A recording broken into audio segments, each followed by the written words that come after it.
Oh, gracious and loving God, we give you thanks for giving us the choice, to give us the opportunity, the will to make a choice on whether we will follow Jesus or not. We thank you, Lord, for that freedom.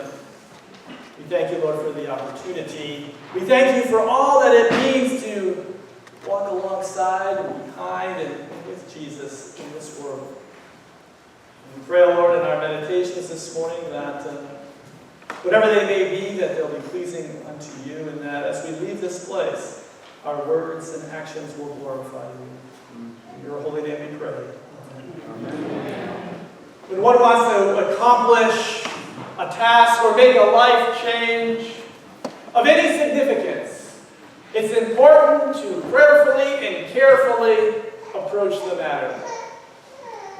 While we are used to making rapid decisions because we have this world that we live in that is now so technologically connected, we can make decisions like this. But I'm saying to you this morning, when you are going to make a significant change or decision in your life, do not just click on it, but sit on it and pray. Take time, because you are talking about your precious life. And if others are encouraging you to speed it up, honking their horns or whatever it is in life that urges you to move on, I say take time. Take time to prayerfully and thoughtfully approach the matter. We all could easily make a long list this morning on all these tasks and life changes that require prayer and time and thought. There are so many things. I could just go through the list with you, whether it's a change of a job or getting a job, whether it's entering into a marriage or, sadly to say, getting out of a marriage, whether it is making an investment in property or education. It requires prayer and thought. Whether it's moving to a new country or staying home, it requires prayer and thought over time. Whether it's to have surgery or not, or to sit in the Lord's hands as you wait for transition in life to come. These decisions are not something that we click on. We sit on. With prayer and with careful thought, we make one decision after another, because you know how it is. If a quick decision is made, oftentimes we find ourselves buried by a cascade of other circumstances and situations that could have been prevented if we were careful and prayerful and inviting God into the conversation, creating that space for Jesus to reside with us. When I think about making careful decisions and planning, I think about hiking up a very high mountain, a mountain that will take me into dangerous conditions if I'm not ready. Even here in New England, you can hike up a mountain, getting up over 6,000 feet. Even here in New England at Mount Washington, if you don't carefully and prayerfully think about what you're doing, you could find yourself, even in this time of the year, in very harmful and life-threatening conditions. You think about Mount Washington here in New England, even though it's just a little over 6,000 feet. Believe it or not, 137 people have died on Mount Washington just a few miles from here since 1849 because they didn't thoughtfully plan what could happen. And I'm not blaming them. I know the circumstances are all different for every situation, but oftentimes we find these life-threatening situations is because time is not taken for planning and preparedness. New Testament scholar, the late Ncumc Ser, writes in a book, it's an old book. It's titled The Parables of Jesus, and he writes in his introduction, to be near Jesus is dangerous. To be near Jesus is dangerous. Well, that caught my eye right away. What is he talking about? To be near Jesus is dangerous. Jeremiah is not suggesting that Jesus will harm a follower or setting up a disciple for disaster. But what I think he's saying is that following Jesus is not risk-free. No way. If you want to live a risk-free life, I suggest to you not to get alongside, behind, or with Jesus. Because you're not going to avoid risk. Christians, followers of Jesus, must be prepared for risks involved in living a life of discipleship. Jesus made that very clear to a large crowd of curious onlookers that were traveling with him. Some were very enthusiastic. They were jumping up and down saying, "Yes, tell us more, Jesus. Yeah, we like what you're doing. I heard about that healing. Show us how you do it. We heard about your preaching. And by the way, this one over here told us how you fed over 5,000. We're so enthusiastic. We want more, Jesus. Tell us what this is all about." The crowd wanted to get in on what Jesus was all about. And Jesus saw a real opportunity. The gospel is really clear about this too, is that Jesus took the time that he needed to get a short but powerful message to that enthusiastic crowd about we don't know how many that wanted to get in on what Jesus was all about. And so he takes that time to share with them a message.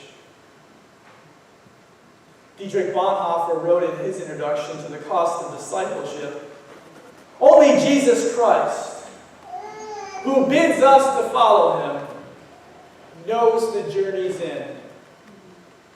Only Jesus Christ, who bids us to follow him, only knows the journey's end. But we do know this, says Bonhoeffer, that it will be a road of boundless mercy. Discipleship means joy. Those are Bonhoeffer's words. And if you don't know about Bonhoeffer, you know that maybe you've heard of him as a martyr during the time of World War II and his effort to turn around the tide of Nazism, to turn around that hate.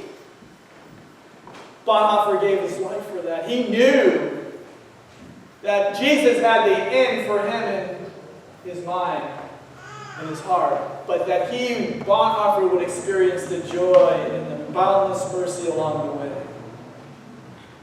Jesus did not speak of a certain joy when he turned to this huge crowd of enthusiastic followers to be, but he did turn to them to speak of a truth, of a discipleship that would mean freedom.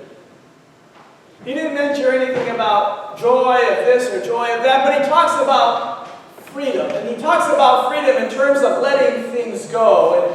And Jesus called the crowd of the curious onlookers to live lives that allow for his way of life to take priority. And after listening to this morning's gospel lesson, you get stuck right away early on when you hear these words, "You must hate family. You must turn away from brother, sister, father, mother. You must separate yourself."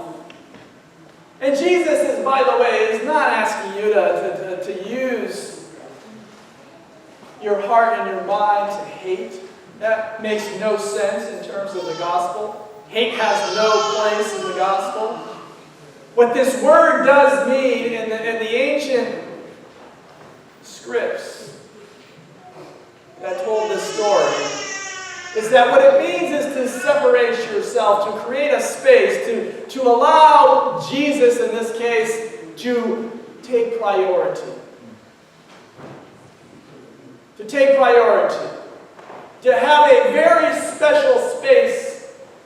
Not the same space that you have in the love of family or friendships or a love of other things. That you create this special space that only Jesus can reside in. It's his priority space. And that when you have that space, you can think of that space being your place of discipleship. Where the seed is planted for discipleship to grow and to be nurtured. That special place that it's just there for you in Jesus. He's calling his future disciples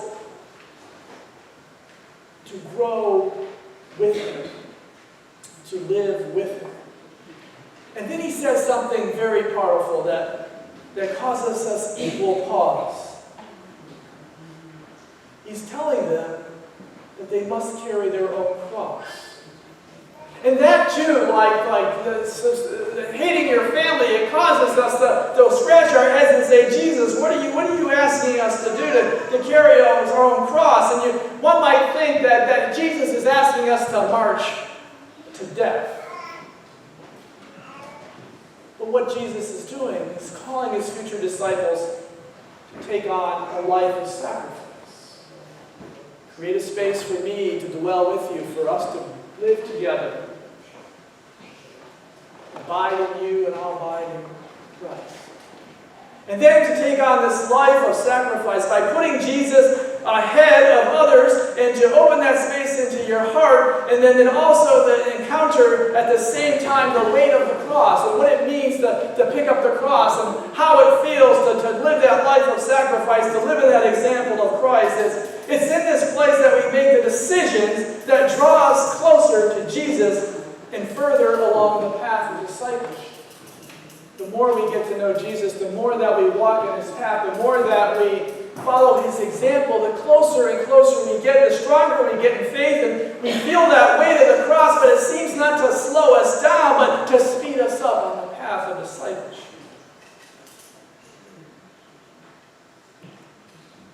In discipleship, we will travel the back roads of life. We get off the super highways, we slow down, we take the time for thinking and prayerful actions. We find ourselves in discipleship as those who take the back roads of life, and on the back roads we encounter all these different things in life that happen to ourselves and to others. You know, when you're on the highway and you're going 65, 70 miles an hour, a lot goes by that you don't see, right? You just want to get to whatever your destination is. But when you get off the highway and you get on the back road, you start to notice all kinds of different things. Beautiful things, tragic things, all kinds of things that happen. Whether it's the beauty of the seasons or the businesses along the way or the one stop sign town or the tragic falling down of a building or a fire. Whatever it is, you start to notice what's going on, and you start to think about what happened there, and I hope that those people are okay, or that situation is so different and so beautiful. I give thanks to God for that. When we travel as a disciple, we get on the back roads. People like ourselves, we encounter along the way that are struggling with the real powers of life and death.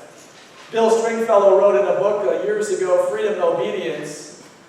He reminds us that on the back roads that we will encounter many things, and one of the things that we encounter when we get off of the busyness of life, we find that we encounter the real powers of death. He goes on to write that death is a living power in this world, greater except for the power of God. Jesus, when he tells us to pick up the cross, is asking us to travel with him and not to be afraid to encounter the powers of death. The weight of the cross is the power of death. Yes, the weight of the cross can feel like it's too much and bend us over, but disciples that take on the weight of the cross know that at the end, death will not claim any victory. No matter how much that cross may weigh in the worst of times, death will not claim any victory. And brothers, sisters, it's in our priority places, these places that we create for our encounters with Jesus, in our heart, deep within our heart, that we will experience this mercy and joy that comes with taking up our own cross. Each and every one of us knows what that means.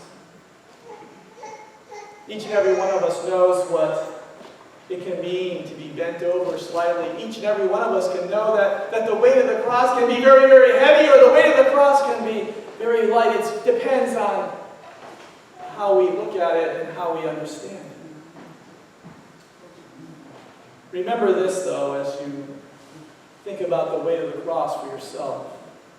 Especially if you're feeling the heaviness of the weight of the cross, the powers that you are feeling right now that are discouraging powers, or powers that are trying to separate you from the love of God, or powers that are disappointing to you. Just remember this, and these are again words from Dietrich Bonhoeffer. Jesus asks us Jesus asks nothing of us without giving us the strength to perform. Jesus is not going to ask you to carry any cross without giving you the strength to do it. There will always be times where we will be burdened and weighed down. And following Jesus, we take a risk of taking on more burdens, more weight. Burdens that are personal. Being a disciple of Jesus does not mean all your personal problems go away. Sometimes they increase. Being a disciple of Jesus does not mean that a collection of disciples make sure all the problems go away. No, sometimes when we gather as the church, as disciples, there's more problems. Bonhoeffer reminds us whenever we decide to take on, in the name of Jesus, Jesus will give us the strength to get through. We just need to be prayerful and thoughtful in the decisions that we make and not hasty. While life's burdens continue to weigh us down, the weight of the cross starts to bring some relief. Because we find ourselves remembering the full story of the cross. That the cross is not an end, but an exclamation mark. And the cross is not an end to life, but a beginning of something that will come to be new. Following Jesus means knowing in the heart that there is more than the power of burdens and death. It's only in that special place that we come to know that and acknowledge that. Following Jesus means believing that burdens and death will never claim the victory over the cross. Even though the cross is a symbol for death, we look at it again as that exclamation mark that leads us to the next word, which is resurrection. Following Jesus means living a life of hope and joy and mercy. And sometimes hope and joy and mercy, they come when we realize that the weight of the cross is not meant to bend us over to break, but to bend us over to the place that we need to be so that we can look up and find God there with us, accompanying us, alongside of us. Following Jesus means living that life of hope and joy and mercy, and again, finally, it means taking a risk. I pray that all of us will continue to grow in our risk-taking and faith. That we'll do that in a way by creating and nurturing that place for Jesus, that priority place that isn't cluttered with other things, that it's just for us to be quiet with Jesus. Whatever it is just opening ourselves to the possibilities.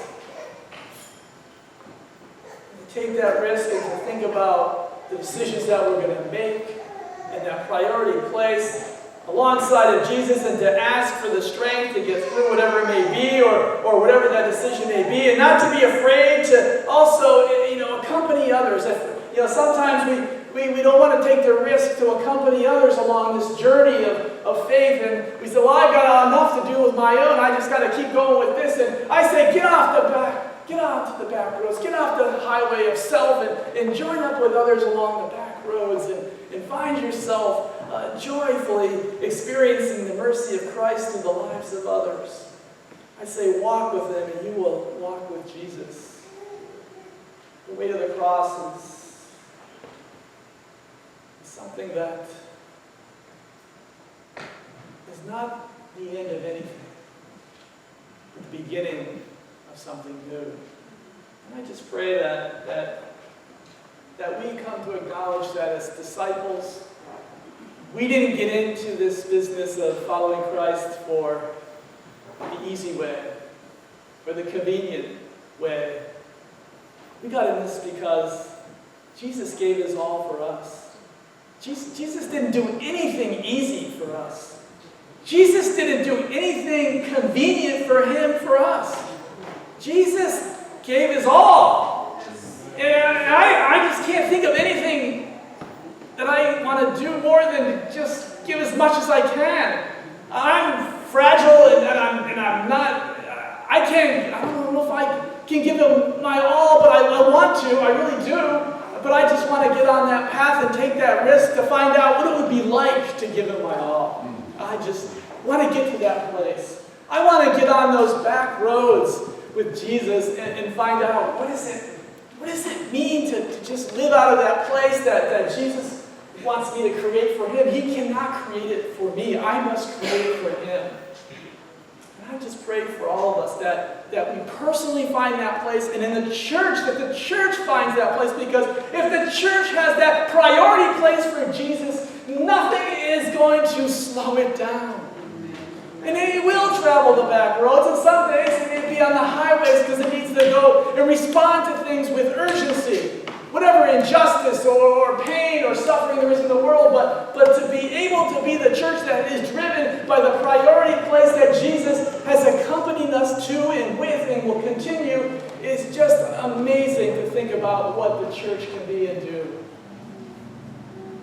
And for the church to take up its cross and to work together on the way to the cross, acknowledging that mercy and joy will follow. We don't know the end, it's not for us to know, but we will experience that great joy that comes with faithful discipleship. I am so thankful for the path that we're on, and I think that we are doing some of what Christ has called us to do and be, but I know there is much more in that priority space for us to do and be as Christians, as disciples. I've decided to follow Jesus. I'm like you. We wave and we turn and we go left and we right, but I know that if I just keep my compass in that priority place, orientated towards the gospel, he will accompany me and get me to where I need to be. And mercifully forgive me when I go off on the detours and get me back on the path. So let us together be that church. Be that church that is not afraid to take a risk and to be alongside one another as together we live under the weight of the powerful and mighty and loving cross, the old rugged cross.